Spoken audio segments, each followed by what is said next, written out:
নমস্কার, দেখছেন টিভি9 বাংলা। আপনাদের সঙ্গে রয়েছি আমি তন্নিষ্ঠা। শুরু করছি দমদার 10। রাজ্যের অফিসারদের বিরুদ্ধে ব্যবস্থা নিতে ডেডলাইন। এই মুহূর্তে ব্রেকিং নিউজ আসছে, রাজ্যের অফিসারদের বিরুদ্ধে ব্যবস্থা নিতে ডেডলাইন। পদক্ষেপ করতে মুখ্য সচিবকে ডেডলাইন নির্বাচন কমিশনের। কথা বলবো আমাদের প্রতিনিধি শ্রাবন্তী আমাদের সঙ্গে রয়েছে। শ্রাবন্তী, রাজ্যের অফিসারদের কতদিন অবধি এই সময়সীমা বেঁধে দেওয়া হয়েছে?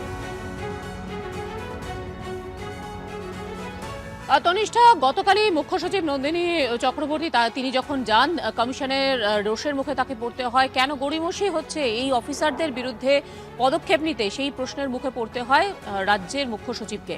একই সঙ্গে কমিশনের পক্ষ থেকে জানিয়ে দেওয়া হয় যে এই যে ইআরও ছিলেন বারুইপুর, ময়না, এদের বিরুদ্ধে কেন দেরি হয়েছে তার কারণ এর আগেও চিঠি দিয়ে বারবার সতর্ক করা হয়েছে। তারপর ফের তাকে জানিয়ে দেওয়া হয়েছে যে 17 তারিখ বিকেল 5:30টার মধ্যে যাবতীয় বিষয়ে রিপোর্ট দিতে হবে কমিশনকে।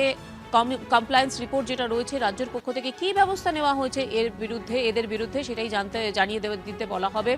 একই সঙ্গে তন্নিষ্ঠা, এর আগেও কমিশনের পক্ষ থেকে যখন এই ধরনের চিঠি পাঠানো হয়েছিল তখন রাজ্যের পক্ষ থেকে বলা হয়েছিল যে লঘু পাপে কি কোথাও গুরুদণ্ড হয়ে যাচ্ছে, এদের কি অন্যরকম কোনো ব্যবস্থা নেওয়া যায় না, কেন কড়া পদক্ষেপ? এই চিঠির পরে একেবারে সন্তুষ্ট হয়নি কমিশন এবং তারপরই মুখ্য সচিবকে তলব করা হয়। গতকালের যে বৈঠক হয়েছিল মুখ্য সচিবের সঙ্গে, সেখানে কমিশন এটাও জানিয়ে দেয় এই যে দেরি হয়েছে হিয়ারিংয়ে, অর্থাৎ যেটা 7 তারিখে শেষ হওয়ার কথা ছিল সেটা 14 তারিখে শেষ হয়েছে, সেটার কারণও রাজ্য সরকার পর্যাপ্ত অফিসার দেননি। ফলে কার্যত গতকাল মুখ্য সচিবকে বারবার এই কথা স্মরণ করিয়ে দিয়েছে যে এসআইআর কাজে যাবতীয় সমস্যা রাজ্য সরকারের পক্ষ থেকে হচ্ছে, এটা বরদাস্ত করা হবে না। ফের নতুন করে এই 4 অফিসারের বিরুদ্ধে কি পদক্ষেপ আগামী 17 তারিখে জানাতেই হবে রাজ্য সরকারকে। সঙ্গে থাকো শ্রাবন্তী। আরো একবার আপনাদেরকে জানিয়ে রাখি যে খবরে এই মুহূর্তে নজর, রাজ্যের অফিসারদের বিরুদ্ধে ব্যবস্থা নিতে বা ডেডলাইন, পদক্ষেপ করতে মুখ্য সচিবকে ডেডলাইন নির্বাচন কমিশনের। 17 ফেব্রুয়ারি পর্যন্ত রাজ্যকে সময় বেঁধে দিল কমিশন। কেন দেরি হচ্ছে, কেন এই গড়িমসি, সমস্তটার বিষয়ে খোঁজ নিয়ে রাজ্যের অফিসারদের বিরুদ্ধে এবার ব্যবস্থা নিতে ডেডলাইন। পদক্ষেপ করতে মুখ্য সচিবকে ডেডলাইন নির্বাচন কমিশনের। 17 ফেব্রুয়ারি পর্যন্ত রাজ্যকে সময় বেঁধে দিল কমিশন। যে এসআইআর শুনানি আগেই শেষ হওয়ার কথা ছিল তা শেষ হয়েছে 14 তারিখ। কারণ রাজ্যের অফিসারদের বিরুদ্ধে এখন অব্দি ব্যবস্থা হয়নি, কারণ অনেকগুলো রয়েছে। পদক্ষেপ করতে এবার মুখ্য সচিবকে ডেডলাইন নির্বাচন কমিশনের। বিজেপির প্রধান মুখপাত্র দেবজিৎ সরকার এই মুহূর্তে আমাদের সঙ্গে রয়েছেন। দেবজিৎ বাবু, রাজ্যের অফিসারদের বিরুদ্ধে ব্যবস্থা নিতে বা ডেডলাইন, পদক্ষেপ করতে মুখ্য সচিবকে ডেডলাইন নির্বাচন কমিশনের। 17 ফেব্রুয়ারি পর্যন্ত রাজ্যকে সময় বেঁধে দিল কমিশন।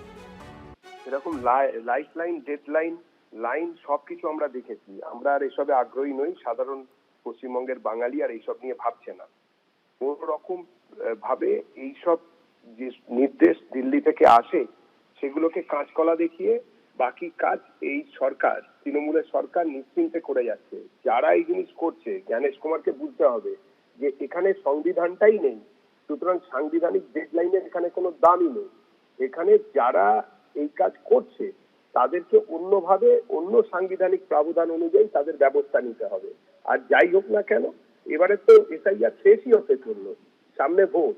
নিশ্চিতভাবে যেন মানুষ ভোট দিতে পারে, নিশ্চিন্তে ভোট দিতে পারে, কোনো রকম অসুবিধা যেন না হয়, কোনো রকম ভীতি প্রদর্শন এগুলো যেন না হয়। আর নির্বাচকদের যে তালিকা তাতে সেটা যেন স্বচ্ছ হয়, এই দুটিই আমাদের দাবি। আর এসআইআর শেষ করে তবেই ভোট হবে। এইসব ডেডলাইনের চক্করে যদি এসআইআর দেরি হয় তার জন্য পুরোপুরি তৃণমূল কংগ্রেস দায়ী থাকবে, কেননা পরিস্থিতি এইরকম ভাবে ঘোরালো করেছে তৃণমূল কংগ্রেস। ধন্যবাদ আপনার প্রতিক্রিয়ার জন্য। আরো একবার আপনাদেরকে জানিয়ে রাখি যে বিষয় নিয়ে এই মুহূর্তে আমরা নজর রেখেছি, রাজ্যের অফিসারদের বিরুদ্ধে ব্যবস্থা নিতে ডেডলাইন, পদক্ষেপ করতে মুখ্য সচিবকে ডেডলাইন নির্বাচন কমিশনের।